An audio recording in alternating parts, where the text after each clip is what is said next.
Ready.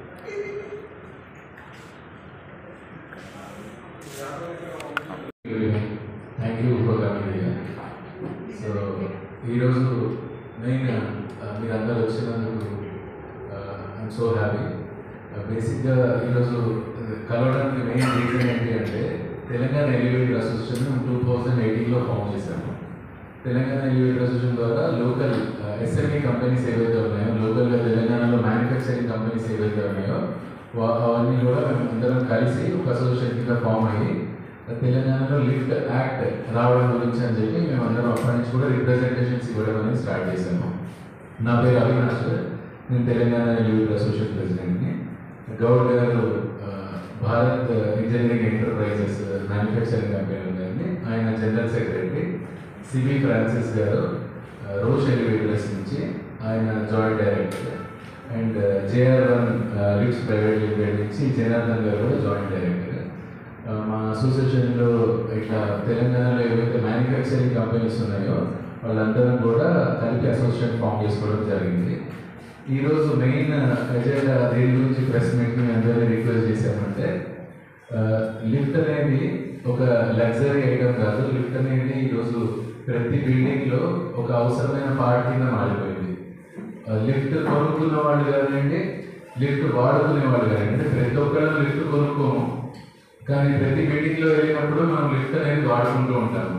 So ఈ lift అన్ని బిల్డింగ్స్లో కూడా అఫోర్డబిలిటీ రావాలంటే, ఎట్లా అయితే కరోనా టైంలో గవర్నమెంట్ మన అసోసియేషన్ విజ్ఞప్తిని గుర్తించి లిఫ్ట్ని ఒక ఎసెన్షియల్ సర్వీస్ కింద డిక్లేర్ చేసి, ఆ ఎసెన్షియల్ సర్వీస్ కింద లాక్డౌన్ పీరియడ్లో కూడా అన్ని కంపెనీస్ కూడా కస్టమర్స్ ఎవరైనా కనుక ప్యాసింజర్స్ లిఫ్ట్లో ఎదుర్కొంటే వాళ్ళకి సర్వీస్కి ఇబ్బంది కాకూడదని చెప్పి మా అన్ని కంపెనీస్కి కూడా పాసెస్ అనేవి ఇచ్చింది, ఎసెన్షియల్ పాసెస్ ఇచ్చింది. ఎట్లయితే హాస్పిటల్స్కి, పోలీస్కి వీళ్ళందరికీ పాసెస్ ఇచ్చారో అట్లా మా అందరికీ కూడా లిఫ్ట్ ఇండస్ట్రీలో పనిచేసే ప్రతి ఒక్కళ్ళకి కూడా పాసెస్ అనేది ఇవ్వడం జరిగింది.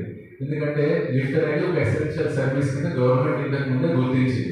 సో ఇప్పుడు కూడా జిఎస్టీ ఏదైతే ఉందో, ఇప్పుడు జిఎస్టీ 2.0 న్యూ రిఫార్మ్స్ వచ్చాయి. సెంట్రల్ గవర్నమెంట్, స్టేట్ గవర్నమెంట్స్ కలిసి మన ప్రతి ఐటమ్ పైన ఏదైతే కాస్ట్లీ ఐటమ్స్ ఉన్నాయో, లగ్జరీ ఐటమ్స్ ఉన్నాయో వాటిపైన సేమ్ ఛార్జెస్ ఉన్నాయి. కొన్నిటిపైన ఛార్జెస్ పెంచడం జరిగింది. కానీ ఏవైతే ఎఫోర్డబిలిటీ రెగ్యులర్ ప్రజలకు ఏదైతే అవసరం ఉందో ఆ ఐటమ్స్ పైన జిఎస్టీ అనేది తగ్గడం జరిగింది.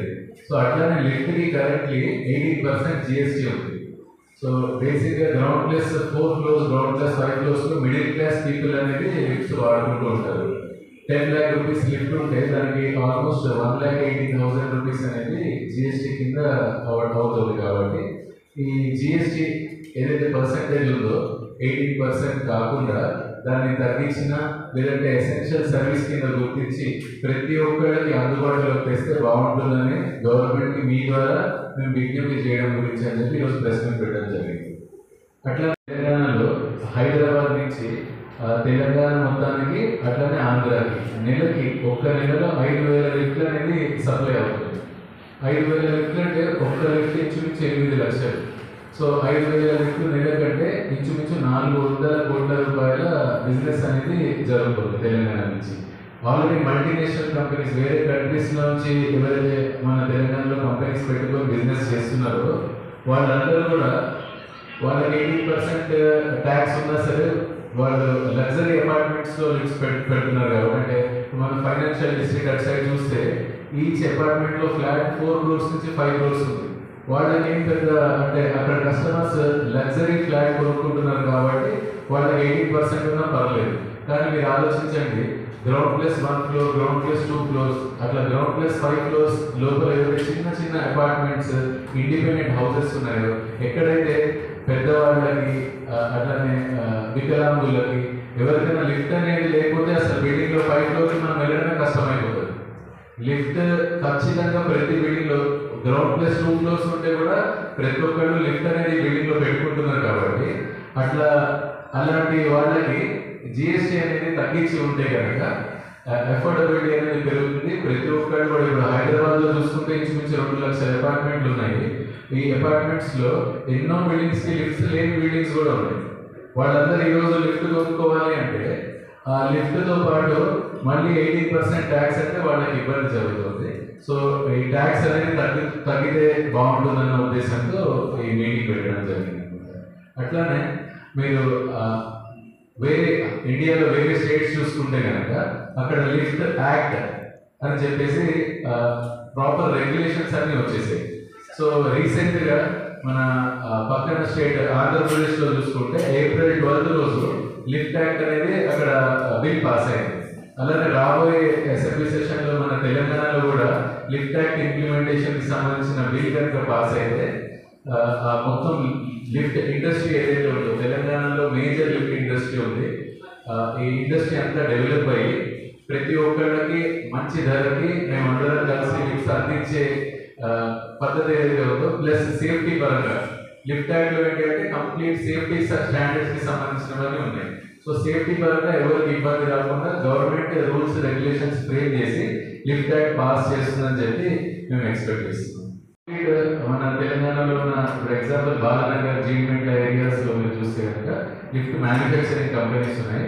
ఈ మ్యానుఫ్యాక్చరింగ్ కంపెనీస్ అన్ని కూడా ఇంకా అభివృద్ధిలోకి వచ్చి ఎంతో మందికి ఎంప్లాయ్మెంట్ కలిగించి అట్లానే ప్రజలందరికీ కూడా తక్కువ ధరకి లిఫ్ట్స్ అందించే ఒక ప్రక్రియ లిఫ్ట్ యాక్ట్ ద్వారా, అట్లానే జిఎస్టీ కనుక రీఫార్మ్స్ కనుక లిఫ్ట్ ఫీల్డ్లో కనుక జరిగితే బాగుంటుందని మా ఉద్దేశం.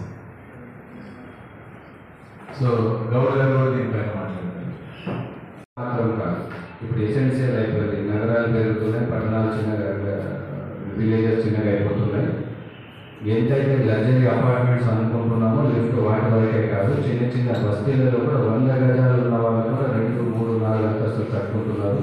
కొడుకు కోసమో కూతురు కోసమో అలా. ఎందుకంటే వాళ్ళ దగ్గర శక్తి లేదు ఇలా వెడల్పుగా వెళ్ళాలి. ఎంతసేపు ఉన్నా వాళ్ళు ఇలా వెళ్ళాల్సిందే.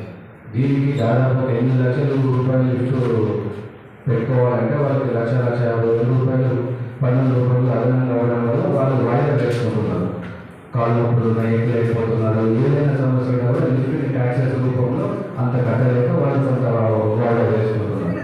సో ఈ 18% ఏదైతే లగ్జరీ రూల్స్ ఉందో దాని నుంచి తీసి ఏదైతే 5% స్లాబ్లకు ఎసెన్షియల్ తీసుకొని వస్తే. Hello, I'm Avinash Salla. I'm President for Telangana Elevator Association. Today all of our association members met in press club to talk to the media because we are requesting the government to make sure that they should consider elevator as an essential goods, because during Corona time also, during first lockdown, second lockdown also, government has considered elevator service as an essential service to the society. So now due to GST reforms, for all the essential services, GST has been reduced by the government.